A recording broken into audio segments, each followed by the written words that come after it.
A guerra avança com cerca de 2.000 mortos no Líbano e mais de 40 mil em Gaza. Os impactos para a economia mundial começam a ser sentidos com a disparada do preço do petróleo. Enquanto isso, líderes mundiais parecem sem ação. Nem a ONU dá sinais de que conseguirá agir em nome da paz. O Thiago Berrait tem as informações. Israel promoveu ataques em múltiplas frentes nesta sexta-feira. Em Gaza, os bombardeios foram disparados contra o grupo Hamas. No Líbano, o exército promoveu ações no leste, tendo como alvo o Hezbollah. O ataque ocorreu na fronteira com a Síria, o que causou um bloqueio da principal estrada que liga os dois países. O ministro libanês dos Transportes, Ali Ramieh, confirmou a ação. A estrada que leva milhares de libaneses à principal passagem humanitária para a Síria está agora bloqueada após um bombardeio israelense, destacou. Israel acusa o Hezbollah de utilizar a rota para o carregamento de armas. Segundo a agência de imprensa oficial libanesa, aviões de guerra inimigos bombardearam a área de Masna, resultando no fechamento da rodovia internacional. Dezenas de milhares de pessoas fugiram nos últimos dias do Líbano para a Síria, justamente pela estrada. O deslocamento é provocado pelos intensos ataques israelenses contra a milícia xiita. Já o Conselho de Segurança da ONU expressou apoio total ao secretário-geral da organização. Antônio Guterres foi declarado persona non grata por Israel, por não ter condenado imediatamente a resposta do Irã da última terça-feira.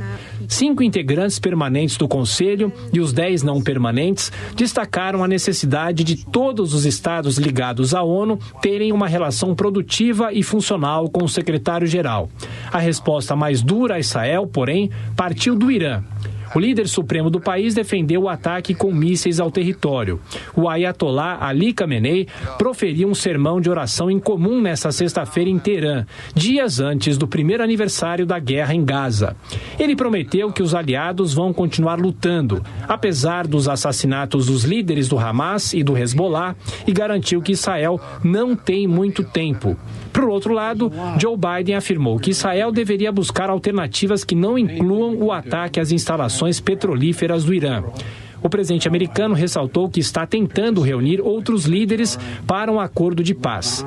Entretanto, ele salientou que grupos chamados pelo democrata de irracionais, incluindo o Hezbollah no Líbano e os Houthis no Iêmen, impedem uma resolução pacífica para o conflito. Enquanto isso, o aeroporto de Beirute segue operando com restrições.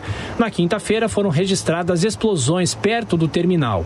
Os pousos e decolagens acabaram retomados, mas com atenção redobrada. A guerra gera reflexos no mundo. O preço do petróleo subiu pelo 5º dia seguido no mercado internacional. A alta acumulada é de 10%.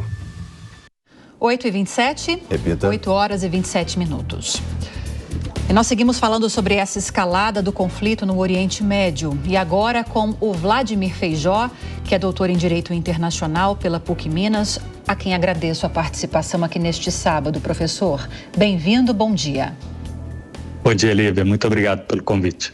Eu quero começar essa análise sua, professor, sobre a possibilidade de uma entrada efetiva do governo do Líbano nessa guerra, porque nos últimos dias a gente tem visto o próprio exército de Israel mandando alguns recados, dizendo que se o governo libanês não consegue conter o avanço do Hezbollah, então Israel o fará. O que foi encarado por muita gente como uma ameaça ao governo libanês. E nós tivemos também uma troca de agressões envolvendo as Forças Armadas do Líbano, agora no final da semana, num embate contra alguns soldados israelenses na fronteira.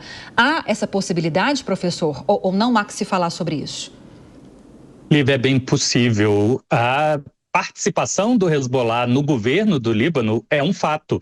E desde o cessar-fogo da Guerra Civil Libanesa, houve esse acordo de que o Hezbollah poderia manter a sua capacidade militar na fronteira com Israel, deixando que o restante das tropas libanesas fizessem a patrulha de outras áreas do território nacional.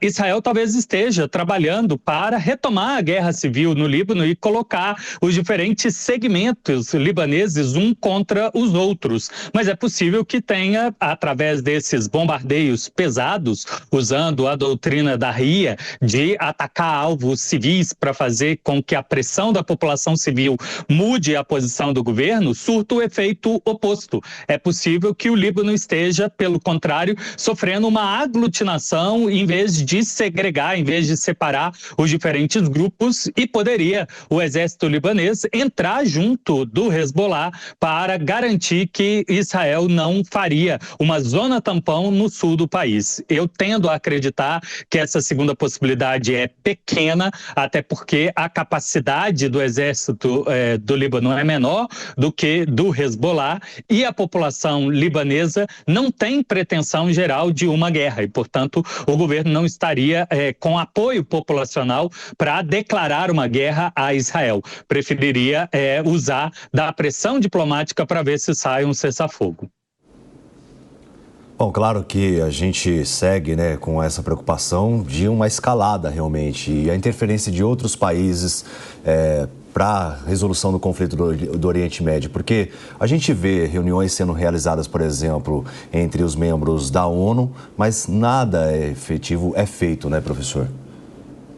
David, pois é, a gente tem uma série de dificuldades. De um lado, Israel recusa a usar as agências internacionais da ONU como mediadores, porque, como Netanyahu disse semana passada na Assembleia Geral, vê a organização contaminada por antissemitismo. Os países vizinhos a Israel perderam qualquer confiança nos Estados Unidos, em especial nas 2 últimas semanas, não só a liderança da Jordânia, a liderança da Palestina, mas também do Irã, disseram, olha, estávamos convictos pela promessa dos interlocutores dos Estados Unidos e da França de que um cessar-fogo aconteceria. Nós estamos controlando ou restringindo o uso da força, no caso específico do Irã, mas se sentiram enganados diante a assassinatos e bombardeios que se viram na sequência. Então, aparentemente, todas as partes estão convictas de que só a dissuasão, só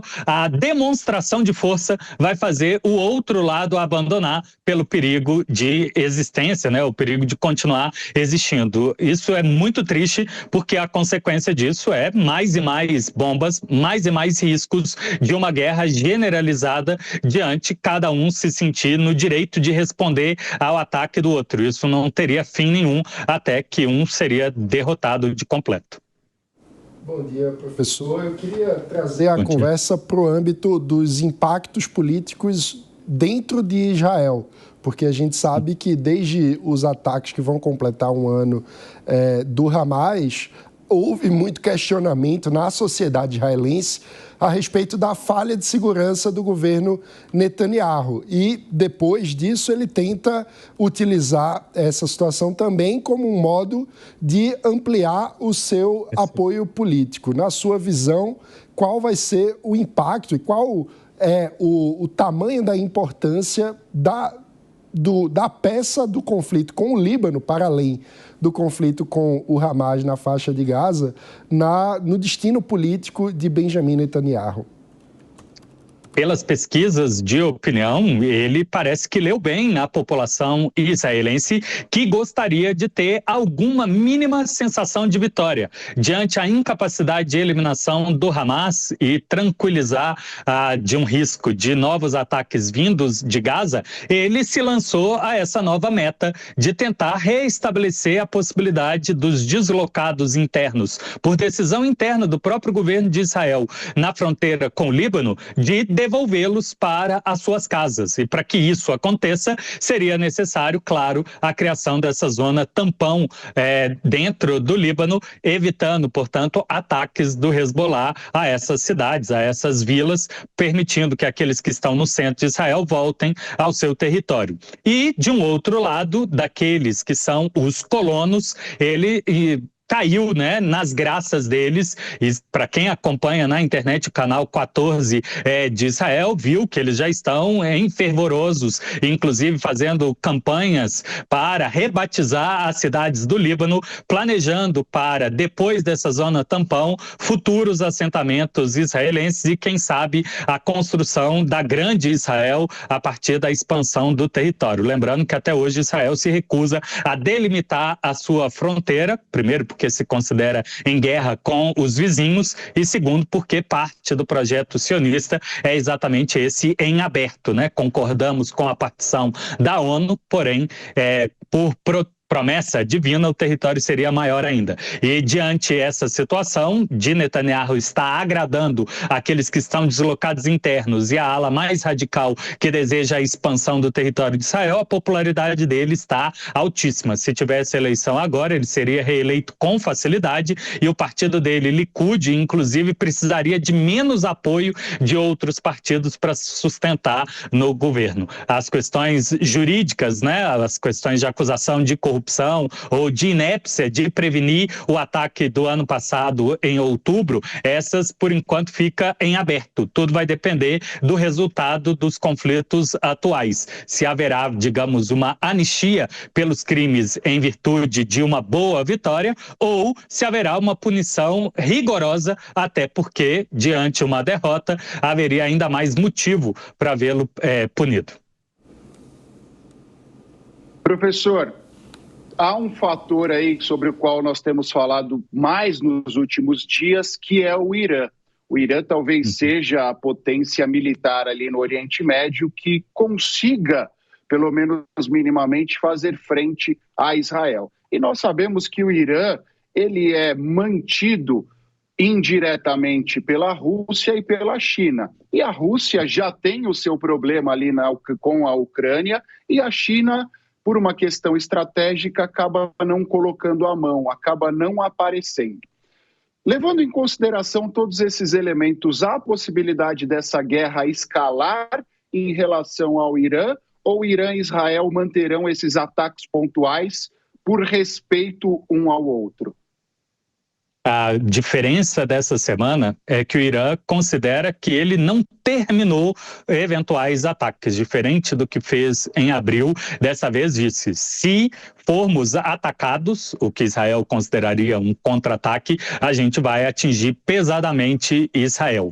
E, indiretamente, a gente tem notícias de que ele tem apoio, não só diplomático, mas do parque industrial e toda a rede da Eurásia como um todo. Pela primeira vez, desde que o conflito aconteceu, o presidente da Rússia se recusou a receber um telefonema do Benjamin Netanyahu, que pedia para que não acontecesse o ataque do Irã, e ele aconteceu em 1º de outubro, e o embaixador da Rússia em Israel pediu que os russos que ali morem saiam do território enquanto isso é possível. Lembrando que por volta de 20% da população israelense tem também passaporte russo, dando indício, portanto, que a Rússia já considera que Israel irá fazer uma resposta dentro do território do Irã e o Irã irá revidar com provavelmente agora uma saravada não só de mas de dias sucessivos, provavelmente na mesma escalada que Israel fizer. Se houverem alvos militares, novos alvos militares. Se houverem ataques a instalações de infraestrutura do Irã, o Irã também vai atacar a infraestrutura civil de Israel. Se houverem mortes de população civil no Irã, os ataques do Irã serão também para afetar a população civil. E a China, muito preocupada com a sua importação de petróleo de todo o Oriente Médio, vai intervir para garantir a abertura de todo o Estreito de Hormuz e, se for necessário, para garantir a defesa do Irã nesse caso, mas também do Iraque, que é de onde ela compra a maioria do seu petróleo. Falamos com Vladimir Feijó, doutor em Direito Internacional pela PUC Minas. Muito obrigada pelas análises, professor. Um ótimo domingo de eleições também para o senhor. Uma satisfação, um abraço, bom trabalho, boa eleição.